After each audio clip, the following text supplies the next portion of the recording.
It's 11:11 and a great time to relax both your body and your mind.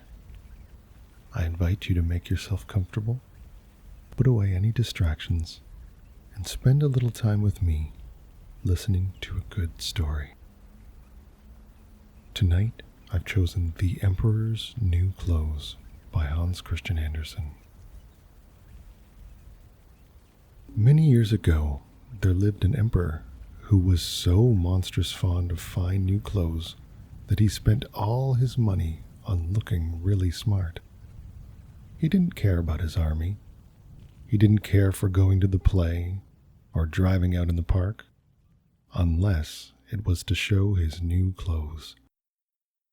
He had a coat for every hour in the day, and just as people say about a king that he's holding a council, so in this country, they always said, the emperor is in his dressing room. In the great city where he lived, life was very pleasant. Lots of strangers came there every day, and one day there arrived 2 swindlers. They gave out that they were weavers and said they knew how to make the loveliest stuff that could possibly be imagined.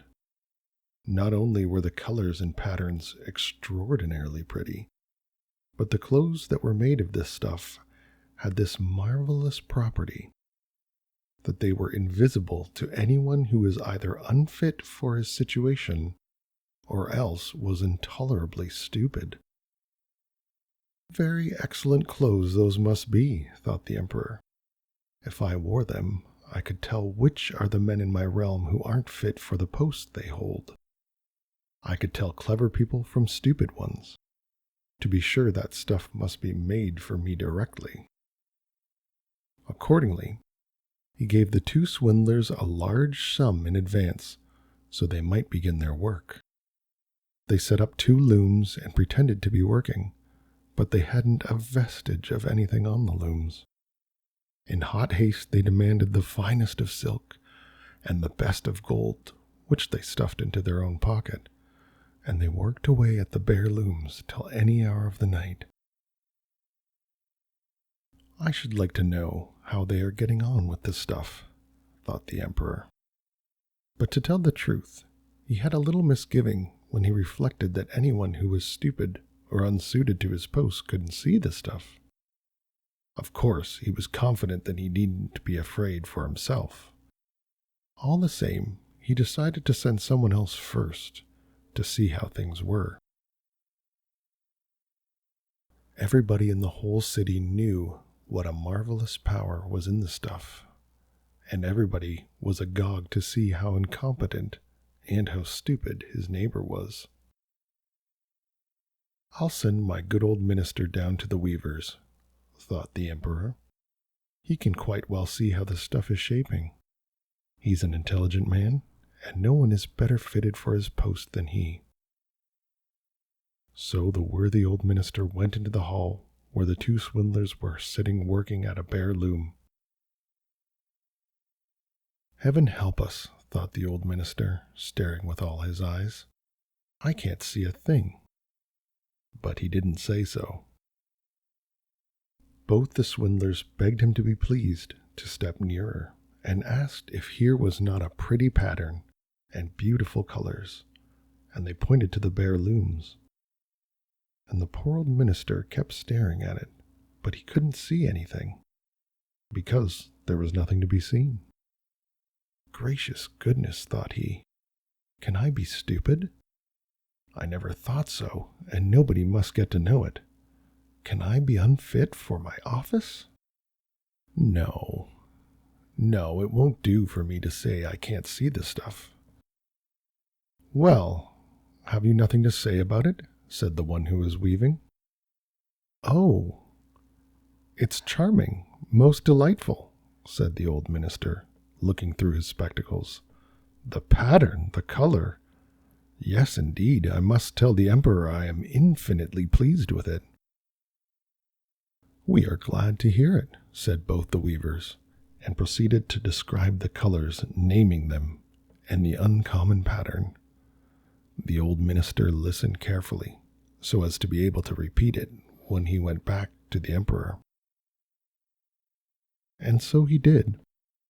The swindlers now demanded more money and more silk and gold to be used in the weaving. They pocketed it all.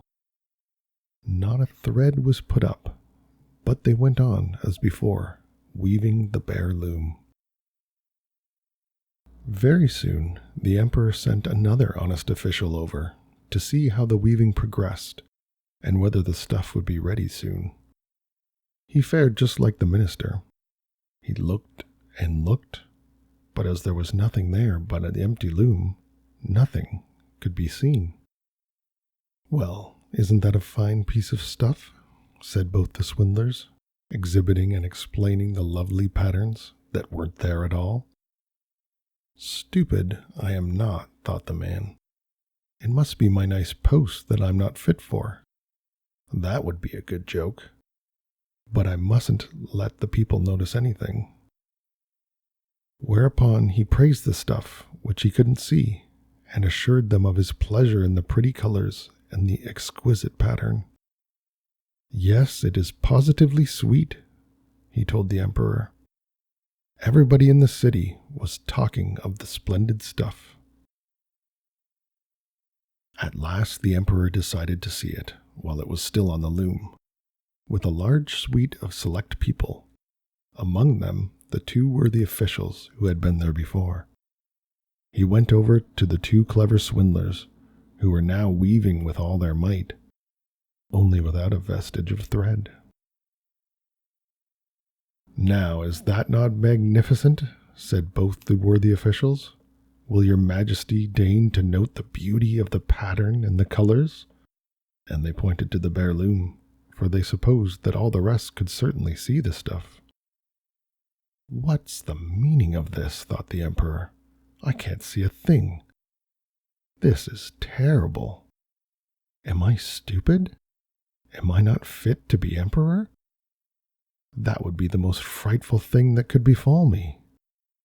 Oh, it's very pretty. It has my all highest approval," said he, nodding complacently and gazing on the empty loom. Of course, he wouldn't say he could see nothing. The whole of the suite he had with him looked and looked, but got no more out of that than the rest. However, they said, as the emperor had said, "Oh, it's very pretty," and they advised him to put on this splendid new stuff for the first time, on the occasion of a great procession which was to take place shortly.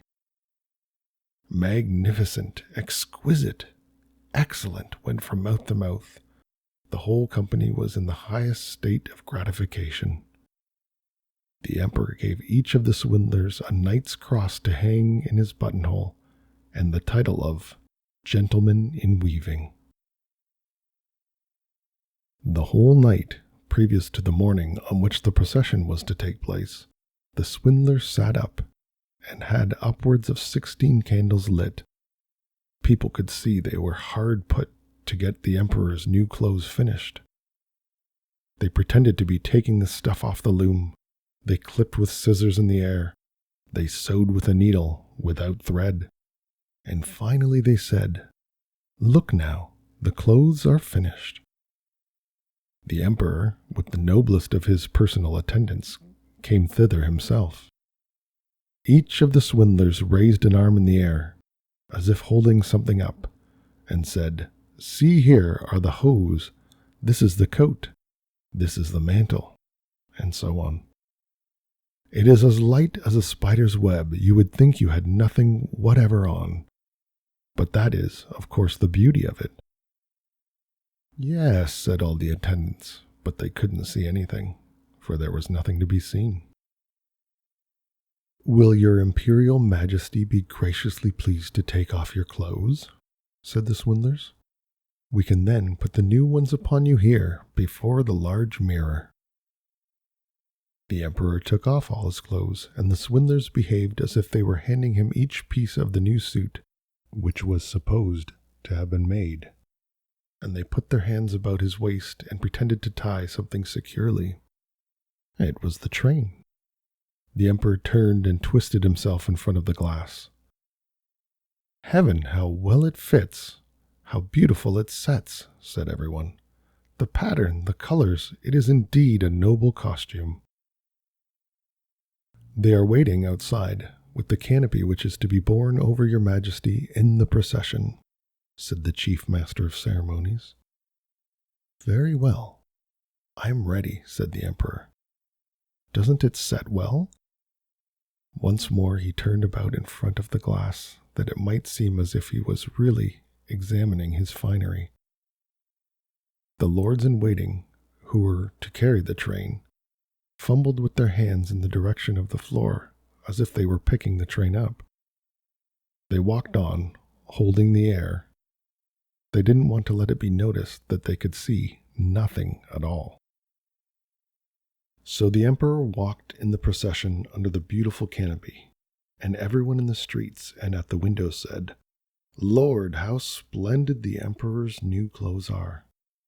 What a lovely train he has to his coat! What a beautiful fit it is!"